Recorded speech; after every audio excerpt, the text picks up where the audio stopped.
Morning everyone. Right, it's early February, it's quite chilly, as you can probably tell from the outfit. Looking at bulbs this morning, a lot of bulbs will want to be normally put in by October, November. Some types like tulips can go in January, and bearing in mind the mild winter we've had, even in February it's still okay to put them in. So what I've got here for one of my customers, a couple of varieties. Yeah, here we go. So we've got Tulipa Orange Princess, Tulipa West Point. Now, if we have a quick look,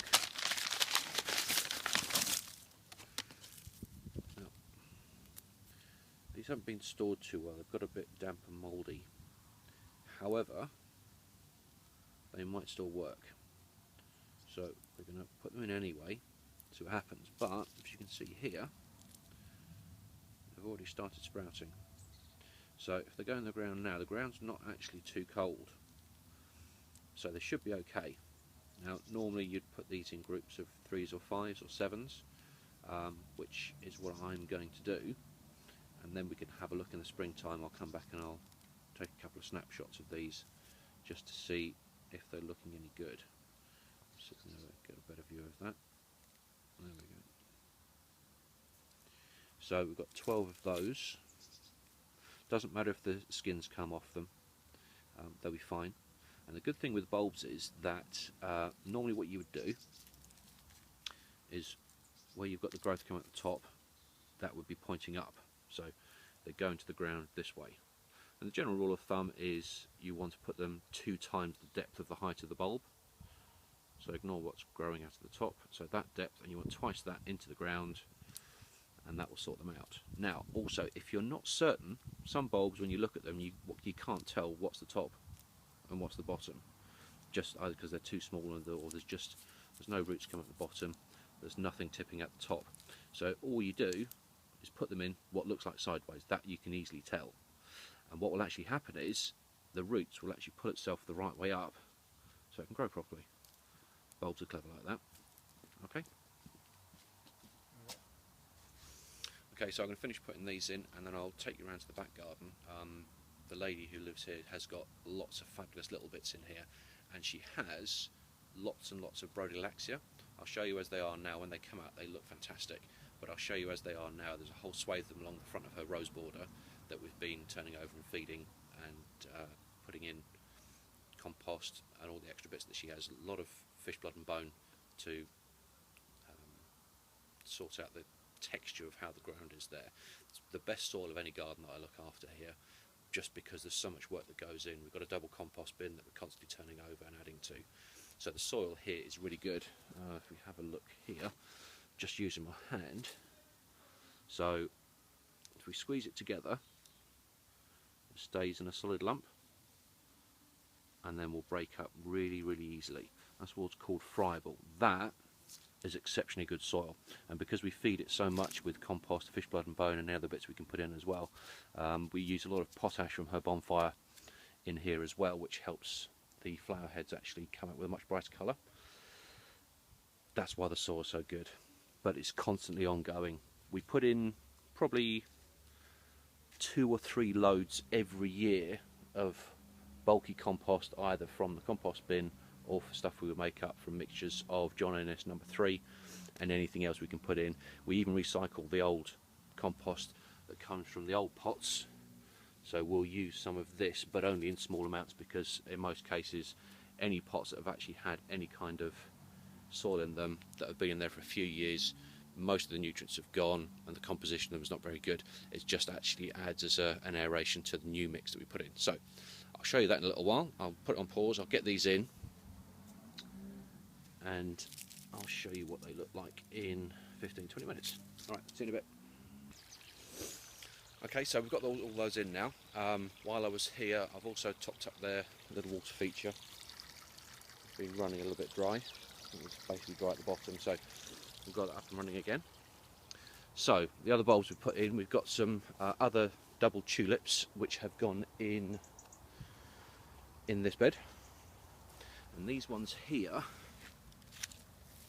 this is the Brodelaxia, and as you can see, there's hundreds and hundreds and hundreds of them. and they'll all come out around, well, in theory they're supposed to come out in April, but the way the weather is, with the hellebores out now, snowdrops haven't come out for some reason, but already these grape hyacinths are starting to flower, which is way too early. The roses, we've got some hips left from last year, but these are already starting to bud on here. They're only tiny. Let's see if we can focus in on that. No, don't like it. No, the buds are so small, it won't focus on it. Well, trust me, there's lots of little buds here. There we go, you can sort of see them. Anyway, so open the trough over here. We've got, what have we got in here? We've got double tulips in here, and we've also got alliums in there as well. And as you can see, we've got some daffs coming out, but these aren't supposed to be out until late March, and it's only 4 days into February. So, a bit of a nightmare. Oh, no, hold on. I lied. There we go. Snowdrops, which are finally coming out, which are actually late this year. I really don't know what's happening with seasons. I can't figure out when anything's supposed to be coming out now. Everything is so topsy-turvy. Right, okay, so that's bulbs for this time. Yes, it's a bit cold for bulbs. Yes, it's a little bit late. But you can bend the rules with tulips. Most other things you can't. The alliums, not sure how the alliums will do this year. They should be okay in this soil. The soil's not too cold. Ambient temperature's about 4 degrees, and the soil isn't much colder because we haven't really had that much in the way of cold. We've had no hard frost as such. We had one night with a bit of snow, and it was down to -3 at one point, but we didn't really have a frost in the morning because the temperatures in the morning were still up at 3 degrees when I looked at the temperature about 6:30. So the ground temperatures really haven't got down to anything that's going to stop these bulbs actually doing something this year. Normally you'd want to put them in the ground last October. Bit of a squeeze for this year, but we'll see. We'll see how they go. Any questions on bulbs, corms, anything like that, leave a message afterwards, and I'll do something else on it. I'm done here now, so now I'm off to another garden, which is a longer term project where we are stripping everything out, putting a new lawn down, new railway sleeper beds, and that's the first part of the garden. We've done a clear out. You might see the pictures on Google+. If not, go over to see Nick Barber on Google+, and you can have a look there. So I'm going to do that now, and I will speak to you again very soon, probably because I'm going to do another quick video on that. Also, the series that I started last year, which was on plant types, didn't get to do much on that last year because I had a mental busy year last year, and thanks to you guys I got business off the YouTube channel, which is excellent. Thank you very much.